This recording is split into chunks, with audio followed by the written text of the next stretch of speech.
한 주간 평안하셨습니까? 또 한 주간 주님 손 붙잡고 주와 동행하며 사셨습니까? 성도에 있어서 가장 큰 행복은 하나님을 신뢰하고 하나님 손 붙잡고 하나님과 동행하는 삶입니다. 그런데 우리의 삶에 있어서 자꾸 이 동행, 하나님 때문에 위로받고 하나님으로 인하여서 힘을 얻어 살아가는 삶이 무너지는 중요한 이유 가운데 하나는 우리가 만나는 상황들을 우리들이 잘 이겨내지 못하기 때문입니다. 때로는 사랑하는 사람을 떠나보내는 이런 슬픔도 있고, 또 내가 소망하고 열심히 쏟아부었던 열정이 물거품처럼 헛수고로 돌아가는 것을 경험할 때도 있습니다. 그런데 문제는 이런 일들을 경험할 때 여전히 그런 상황 속에서도 우리와 함께 하시는 하나님에 대한 믿음, 이 신뢰가 흔들리지 말아야 합니다. 그래서 어떠한 상황에서도 우리가 흔들리지 않고 주의 손을 붙잡고 동행하기 위해서 우리에게 꼭 필요한 것이 있다면 하나님에 대한 신뢰입니다. 하나님은 자녀들에게 좋은 것 주시는 분이십니다. 적어도 주의 말씀이 진리고 우리가 믿고 있는 이 말씀이 참이라면 지금 우리가 만나고 있는 여러 가지 어려운 환경, 그리고 내가 만난 여러 가지 고난은 하나님의 본심이 아닙니다. 이것을 통하여서 우리를 깨우치시고 훈련하고 단련하여서 우리가 하나님과 더 친밀한 교제를 나누고 하나님과 동행하는 삶을 살게 하고자 하는 하나님의 선한 손길입니다. 그런 점에서 고난도 우리는 하나님이 우리에게 주시는 선물이다, 복이다 라고 이야기를 합니다. 고난을 통해서 다시 한 번 더 하나님을 발견하게 되고 하나님 앞으로 더 가까이 나아갈 수 있기 때문입니다.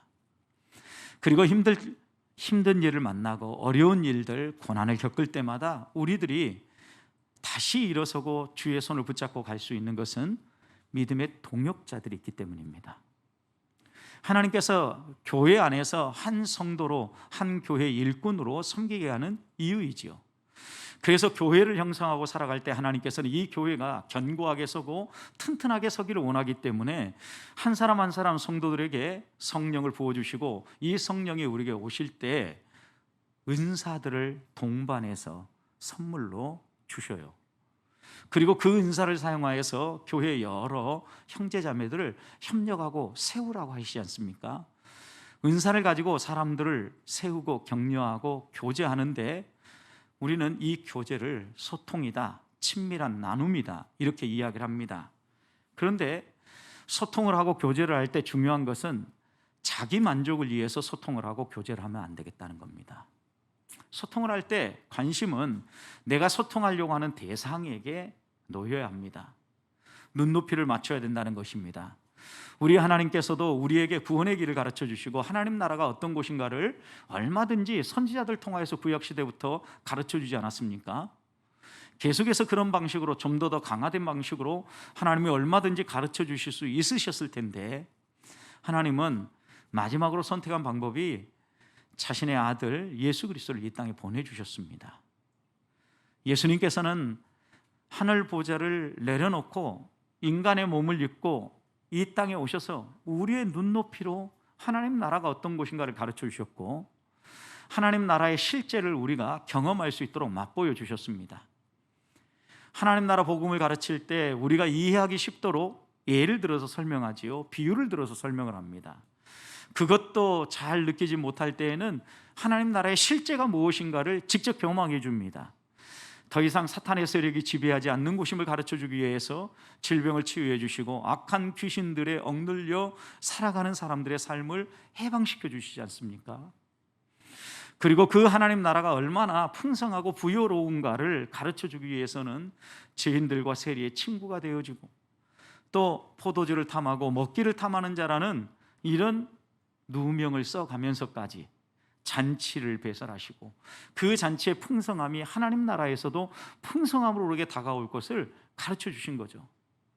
우리 주님이 이런 방법을 선택한 것은 우리 주님께서 이 땅을 살아가는 우리들이 하나님 나라를 분명히 이해하고 그 땅을 소망하면서 살아가도록 하기 위함이었습니다.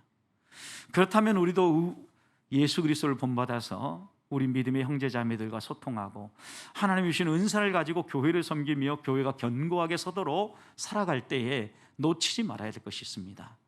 내 중심적으로 소통을 할 것이 아니라 항상 이웃을 생각하고 이웃이 유익하도록 소통해야 된다는 겁니다.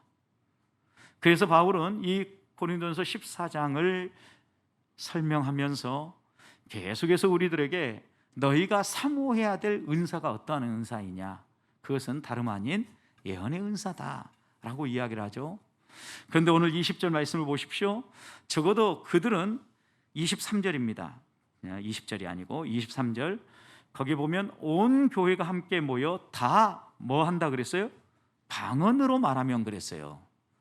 여러분, 이 얘기는 가정이에요. 만약 이렇게 한다면 이러지 않겠느냐라는 얘기인데, 여러분 고린도 교회 안에 이럴 가능성이 없다면 이런 예를 들까요? 그러지 않겠죠. 가능성이 있다는 얘기입니다. 다른 말로 표현하면 고린도 교회 성도들이 상당히 많은 사람이, 아니 대부분의 사람들이 방언을 했다라는 것을 생각해 볼 수 있는 부분입니다. 그러니까 바울도 나는 너희들보다 더 많이 방언을 하는 사람이다 라고 자신을 이야기할 정도라면 그들 안에 방언이 얼마나 만연해 있었는가를 알 수 있겠죠. 그런데 여러분, 이렇게 다 함께 방언을 하고 방언을 좋아하고 이 방언을 통하여서 자신이 예수 믿는 사람이라는 것을 드러내고자 했던 그들을 향하여서 그게 아니다. 방언은 하나님과 너희 개인과만 교제하는 거기 때문에, 너희 영이 하나님 앞으로 나아가서 기도하는 거기 때문에 개인적으로 하고, 이렇게 교회가 함께 모였을 때는 방언하지 말아라 라고 단호하게 이야기하고 가르치고 있죠. 그런데 오늘 본문에서는 다시 또 이 방언과 예언의 이야기를 하면서 우리들에게 소통을 하는데 어떻게 소통을 하느냐와 함께 무엇을 나눌 것인가, 그리고 소통하는 대상에 대해서 너희가 고려하고 있는가를 돌아보게 하는 게 오늘 본문의 말씀입니다. 특별히 20절에서 그래서 바울은 오늘 이 단락을 시작하면서 이렇게 권면합니다. 너희가 지혜에는 어린아이가 되지 말고 악에는 어린아이가 되어라. 대신에 지혜에는 장성한 사람이 되어라. 이렇게 당부하지 않습니까? 여러분, 악의 어린아이가 된다는 이야기가 어떤 뜻입니까? 악에는 어리숙하고 좀 잘 못해도 좋다. 아니, 악한 일에 대해서는 너희가 관여하지 말고 가능하면 그 악한 일을 피해라, 이렇게 권하는 거죠. 그러면 반대로 지혜에는 장성한 사람이 되어라. 지혜는 어른이 되어라. 지혜에 대해서는 잘 이해하고 지혜에 대해서는 너희들이 마음껏 필요에 따라서 잘 쓸 수 있도록 이런 어른들이 되었으면 좋겠다라고 말씀하는 거죠. 여기 지혜가 뭡니까? 여기 지혜는요, 생각하는 거예요. 지각을 사용하고 우리의 판단을 사용하여서요, 사람들과 나누고 교제하고 일을 해갈 때 사용되어지는 게 지혜지요. 여러분, 그런데 이런 지혜에 대해서 너희가 어른이 되라는 것은 너희가 지금 방언이라든가 하나님이 주신 은사를 가지고 교회 안에서 섬기고 봉사를 할 때, 여러 사람들과 소통을 할 때 그때 생각을 하고 지각을 사용하고 판단을 해서 무엇이 서로에게 유익하고 무엇이 하나님의 뜻인가를 잘 판단해서 사용해라 라고 당부하고 있는 겁니다. 자, 그러면 오늘 본문에서 지혜에 장성한 사람이 되어서 하나님의 은사를 사용한다는 의미는 무엇입니까? 오늘 본문 말씀 보면 22절에 보면 첫 번째, 소통을 할 때 너가 원하는 대로만 소통하지 말고 믿는 사람에게는 어떤 유익이 있고 믿지 아니하는 사람에게는 어떤 유익이 있을지를 생각하면서 대상에 따라서 맞춤식으로 소통을 하라는 겁니다. 여러분, 소통을 할 때 자기가 원하고 자기가 뜻하는 대로 소통을 하게 되어 있죠. 그런데 그것을 할 때 상대방이 누군가를 고려하라는 거예요. 22절 보십시오. 방언은 믿는 자들을 위하지 아니하고 믿지 아니하는 자들을 위한 표적이다 그랬어요. 반대로 예언은 믿지 아니하는 자를 위하지 않고 믿는 자를 위한 표적이다 이랬어요. 자, 먼저 방언 생각해 보십시오. 방언은 특별한 언어로 하나님과 소통을 하는 거예요. 그래서 우리가 이제까지 살펴왔던 것처럼 방언으로 기도하면 자신도 이성으로는 무슨 기도를 했는지 몰라요. 왜? 영으로 하나님과 소통하는 거기 때문에. 그래서 바울은 이런 방언 기도는 어떻게 하라 그래요? 골방에 들어가서 너 개인적으로 개인의 영성을 위해서 사용하고 기도하라. 나도 이렇게 많이 기도한다. 바울은 이렇게 얘기했습니다. 그런데 이 방언을 하는 것을 믿지 않은 사람이 보면 어떻게 생각하겠어요? 특별한 말로 저 사람이 무슨 기도를 하네. 그래서 이것은요, 믿지 아니하는 사람들에게 어떤 표예요? 저 사람들이 예수 믿는 사람이다, 뭔가 다른 사람들이다 라는 것을 보여줄 수 있는 표적이라는 거예요. 이 표적의 의미에 대해서는 다음번 한 번 더 설명을 할 겁니다. 여러분, 그런데 예언은 생각해 보십시오. 믿지 아니하는 사람을 위한 것이 아니고 믿는 사람을 위한 거라고 그랬는데, 예언이 뭡니까? 하나님의 말씀, 하나님의 뜻을 풀어서 설명해 주는 거죠. 미래의 일을 예측해서 말하는 게 아니라 하나님의 뜻을 풀어서 설명해 주는 이 예언의 은사는 믿지 아니하는 사람을 위한 표적이 아니라는 거예요. 왜요? 그들에게 아무리 하나님의 말씀을 풀어 설명해 줘 보십시오, 이해를 못하죠, 여러분. 그러지만 믿는 사람들에게 하나님의 뜻이 이렇다라고 하나님의 말씀을 풀어 설명하면 잘 이해하겠죠. 그래서 바울은 오늘 22절에서 믿는 사람에게 대할 것과 사용할 것과 믿지 아니한 사람에게 대할 것을 구분지을 걸 이야기하고 있는 거죠.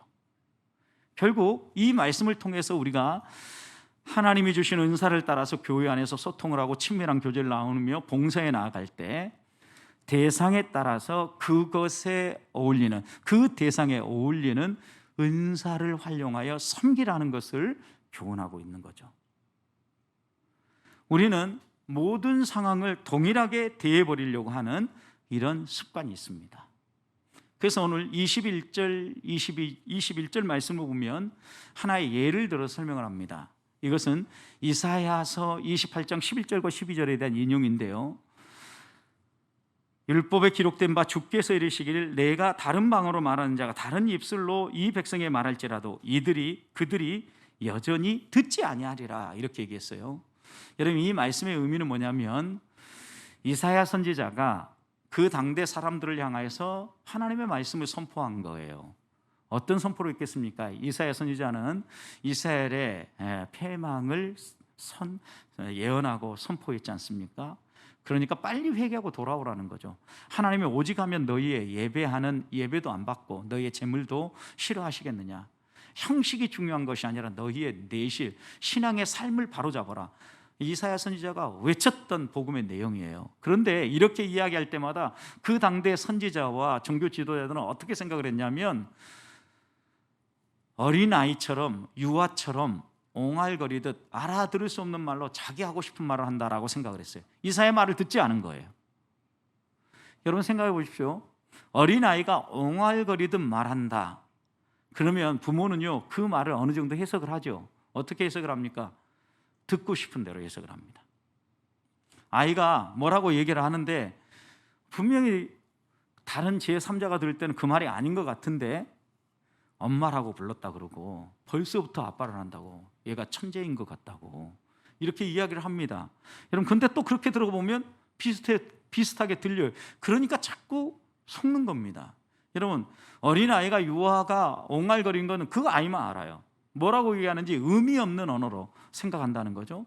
이사야 선지자가 이스라엘의 멸망을 선포할 때 그 당시의 선지자와 종교 지도자들은요, 마치 이렇게 유아가 옹알이 하는 것처럼 의미 없는 표현으로 생각했다는 거예요. 여러분, 이 말씀을 왜 사용하냐면 지금 바울은 이 큰 단락을 통하여서 방언을 구원받은 자의 표식으로 생각을 하고 방언을 통하여서 하나님이 우리와 함께 하신다라고 말하고 싶은 고린도 교회 성도들 향해서 다 의미 없는 행동이다라고 지금 얘기하고 있는 거예요. 그래서 너희가 방언으로 말든 다른 어떤 말로 옹알거리는 이런 말로 하든 그 다음에 21절 다 듣지 않는다는 거예요. 다 무용하다라는 것을 강조하고 있는 거예요. 여러분, 여기에서 우리들이 꼭 생각해야 될 것이 내게 좋고 내가 가진 것이고 내가 은혜가 된다고 해서 내 방식으로 나누고 내 방식으로 전달하면요, 상대방에게는요 아무런 의미가 없어요. 신앙생활은 나만 좋으라고 하는 게 아니에요. 하나님이 내게 주신 것을 함께 나눔으로 나와 함께 믿음의 길을 걸어가는 동역자들이 함께 서서 하나님께 영광을 돌리고 하나님을 기쁘시게 하는 삶을 사는 것이에요. 오히려 성도는요, 좋은 믿음을 소유함으로 말미암아 내가 행복한 것이 아니라 이웃을 행복하게 하는 사람이 성도예요. 그렇기 때문에 우리들이 다시 한번 하나님이 주신 은사, 하나님이 주신 우리에게 주신 선물, 이런 거 하나하나를 나를 위해 쓰는 게 아니라 이웃을 위해 사용하고 베풀고 섬기고 있는가를 고려해야 되는 거예요. 그런데 그렇게 할 때 내가 좋으라고 내 중심으로 나눌 게 아니라 상대방의 눈높이, 상대방에게 맞추어서 전달하라는 거죠. 한 주간 살아갈 때 하나님이 주신 은사를 이렇게 쓸 수 있기를, 내게만 유혹해서 상대방에는 옹알이처럼 아무런 의미 없는 말로 전달하지 않는 우리 성도들이 될 수 있기를 주님의 이름으로 축복합니다. 두 번째는요, 23절 보면요, 다 방언을 하고 24절 다 예언을 하면 이렇게 얘기했어요. 근데 이 말씀을 통해서는요, 한 단면만 보지 말고 전체 상황과 종합적인 판단을 해서 소통을 하라는 이야기예요. 이 단락은 바울이 쓰고 있는 본문 가운데에서도 유명한 난해 구절로 분류되는 본문이에요. 어떤 점에서냐면 바로 앞에서는 지금 바울이 방언을 믿지 아니하는 자는 믿지 않는 사람을 위한 표적이라 그랬어요. 그런데 23절 보십시오.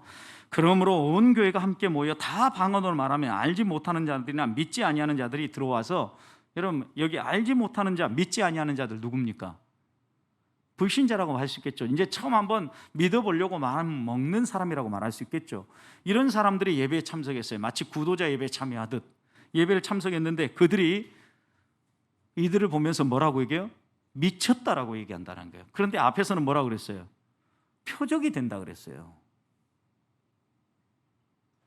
뭔가 지금 상충하고 있죠. 그래서 이 본문이 난해 구절로 분류되어 있는데, 여러분 이것은 앞에 있는 표적이 긍정적인 표적도 있지만 부정적 표적도 있어요.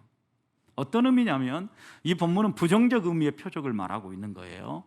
그들은 이 방언을 통하여서 내가 하나님을 믿고 하나님의 사람이라는 걸 드러내고 그들에게 이것이 좋은 영향력을 미쳐서 예수 믿게 만들 거라고 고린도 교회 성도들은 생각하고 있지만, 바울은 이걸 반대로 설명하고 있는 거예요. 표적은 맞지만 부정적 표적이다. 여러분, 방언하는 걸 보고 고린도 교회 성도들이 바라는 대로 하면 이들이 다 하나님을 믿어야 되잖아요. 그런데 어떤 반응을 보여요? 미쳤다고 얘기하는 거죠. 하나님의 은사를 사용했어요. 은사를 따라서 교회를 섬겼어요. 그런데 그것을 보고 사람들이 미쳤다고 그랬어요. 여러분, 그러면 어떻게 된 겁니까? 은사가 잘못 사용되고 있는 거죠. 은사가 부정적으로 쓰여지고 있는 거예요. 이렇게 쓰지 말라는 거죠. 바울이 지금 이야기하고 있는 것은. 다른 말로 표현하면, 한마디로 요약해서 이 말씀을 통해서 은사를 잘 사용해서 상대방과 소통이 잘 되면 하나님을 더욱 사랑하고 하나님을 더 예배해야 되는데, 오히려 미쳤다고 하고 하나님과 등지게 되고 심판받을 사람이 되어진다면 너희들은 그것을 어떻게 하라는 거예요? 하지 말아라 얘기하는 거예요. 고린도 교회에게 나도 누구보다도 방언을 많이 하고 또 너희들도 이렇게 모든 성도들이 다 방언을 할 정도로 많은 방언을 하고 있지만 제발 부탁이다, 방언하지 말아라. 언제요? 공적으로 모이는 자리에서. 지금 이걸 이야기하려고 바울은 단호하게 지금 끝까지 이야기하는 겁니다. 대신에 그들에게 방언 대신 뭘 사모하라고 했어요? 예언을 사모하라겠죠. 24절 보십시오. 그들 가운데도요, 말씀을 사모하고 하나님의 말씀을 풀어 설명하는 사람들이 많았다라는 걸 알 수 있는 게 24절. 그러나 다 예언을 하면 그럴 수 있다는 얘기죠. 가능성이 있다는 얘기예요. 그러면 어떤 일이 벌어집니까? 믿지 아니하는 자들이나 알지 못하는 자들이 들어와서 모든 사람들에게 어때요? 책망을 받습니다. 그리고 판단을 받습니다. 그리고 그들은 결국 하나님을 예배하고 그 하나님이 누구인가를 전파하는 데까지 나아갑니다. 여러분, 은사를 어떻게 써야 되겠어요? 하나님을 예배하고 하나님을 증언할 수 있도록 이 은사를 쓰라는 거예요. 그래서 바울은 지금 방언이 아니라 무슨 은사를 사모하라고요? 예언의 은사를 사모하라는 거예요. 여러분, 이 말씀을 통해서 우리가 생각해야 될 것이 있습니다. 그냥 우리가 말을 해서 풀어 설명을 하면 사람들이 볼 때에는 이거 이해할 만하고 쉬운 얘기구나 이렇게 생각하면서 우리랑 뭐 특별히 다른 것이 없네 라고 생각할 수 있어요. 그렇지만 방언은 뭔가 말이 다르잖아요. 저 사람들이 뭐 특별한 것 같잖아요. 그래서 방언을 많이 해가지고 우리가 예수 믿는 사람이고 구원받은 사람이라는 것을 증명하려고 하는 건데, 그것이 잘못됐다라는 것을 지금 바울이 깨우치고 있는 거죠. 오히려 너희가 생각하는 것과 반대로 예언의 말로 알아들을 수 있도록 풀어 설명하면 실제 예언은 믿는 사람들을 위한 표적이지만, 그리고 믿는 사람들이 하나님의 뜻을 알고 하나님의 뜻대로 살아가겠지만, 믿지 아니하는 사람에게도 이 하나님의 말씀이 효과를 발휘해서 그들로 하여금 자신을 돌아보고 책망을 받고 하나님 앞에서 예배하고 하나님을 증언하도록 변화시켜 간다라는 것을 말하고 있는 거죠. 그러니 우리들에게 너희는 예언을 사모해라 라고 당부하고 있는 겁니다. 여러분, 어린이는요, 겉으로 보이는 것 단편만 생각해요. 예언과 방언 놓고 보면 방언이 보통 사람이 볼 때 얼른 잘 드러나니까 이걸 보고 예수 믿겠다라고 이야기할 수 있지 않을까. 또 기적도 마찬가지예요. 수많은 기적을 했던 마가복음서의 내용을 보세요. 그런데 마가복음의 제자들은요, 한결같이 기적을 보고 나서도요, 주님을 부인해요. 마가조차도 혼집을 뒤집어 쓰고 도망을 가요. 십자가 곁에는 제자 한 사람도 없어요. 기대하는 것과 정반대의 결과가 나타나는 거죠. 여러분, 그렇지만 하나님의 진리의 말씀 모두가 다 알고 모두가 다 이해하는 것 같지만 그 말씀을 하나하나 풀어 설명을 할 때 믿지 아니하는 사람들도 이해하게 되고 하나님을 예배하고 하나님을 증거하는 삶을 살게 된다는 거죠. 그래서 너희가 어른이라고 하면, 지혜에 장성한 사람이 되라는 것은, 어른이라면 단순히 눈에 보이는 겉에 표면으로 드러나는 상황만 보고 판단하고 소통을 하고 너희들의 은사를 쓸 게 아니라 그 사람의 내면, 속사정 종합적으로 판단하고 생각을 하고 소통을 하라는 거예요. 저는 우리 보배교회 성도들이 이렇게 신앙생활하고 하나님이 주신 은사를 이렇게 사용할 수 있기를 소망합니다. 여러분, 이렇게 우리가 교제하고 이렇게 나눔을 해보십시오. 우리 안에 있는 수많은 갈등들이 상당히 줄어들지 않겠습니까? 너무 우리는 우리 중심적이에요. 이기적이에요. 그러다 보니까 교회가 교회다운 모습을 잃어가고 다툼이 많아지고 교회도 별 볼 일 없구나 라고 생각하는 어린 신자들, 그리고 이제 막 믿어보려고 하는 사람들이 교회를 떠나기 시작한 겁니다.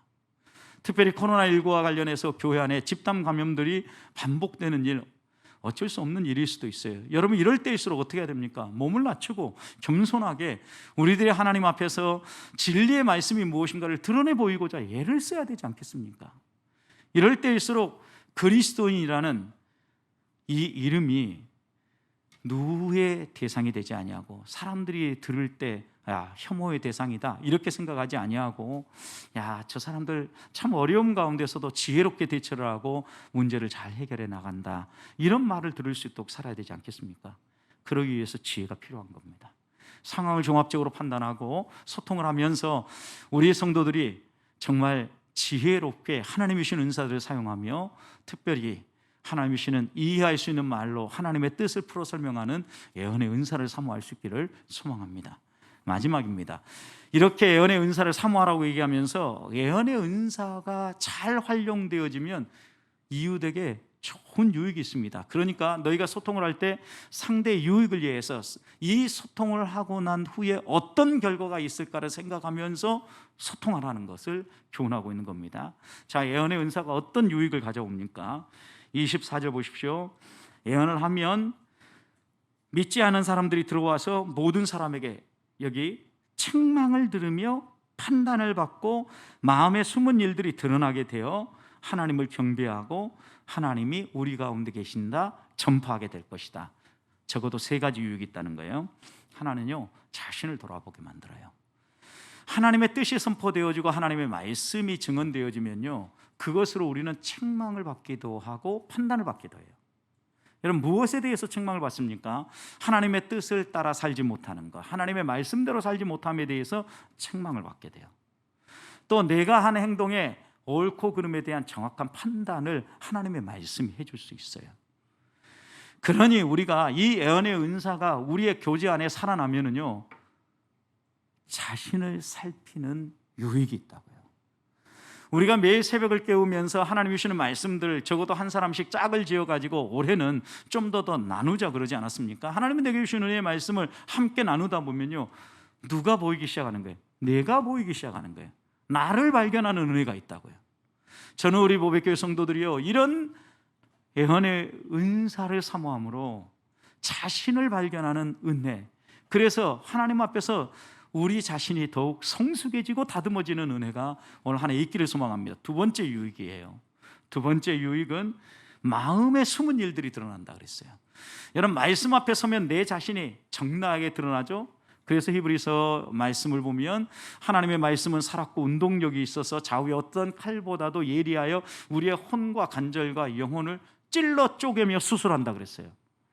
여러분, 그러니까 우리의 혼, 영혼, 관절, 이것은 우리의 전인격을 이야기하는 거예요. 한 인간의 전인격을 해부하듯 하나님의 말씀이요, 속속들이 벌거벗기고 드러나게 만든다는 거예요. 성도 여러분, 여러분들은 하나님 앞에 벌거벗은 것처럼 여러분의 속에 품은 생각까지 드러난다면 어떤 마음이 들겠습니까? 기쁘십니까? 아니면 죄송하고 송구스러워서 얼굴 두기 어렵겠습니까? 저는 아마도 후자일 것 같습니다. 하나님을 닮아 살고 거룩하게 살고자 몸부림치지만 때때로 저도 모르는 사이에 제 안에 있는 악한 본성이 막 튀어나올 때가 있거든요.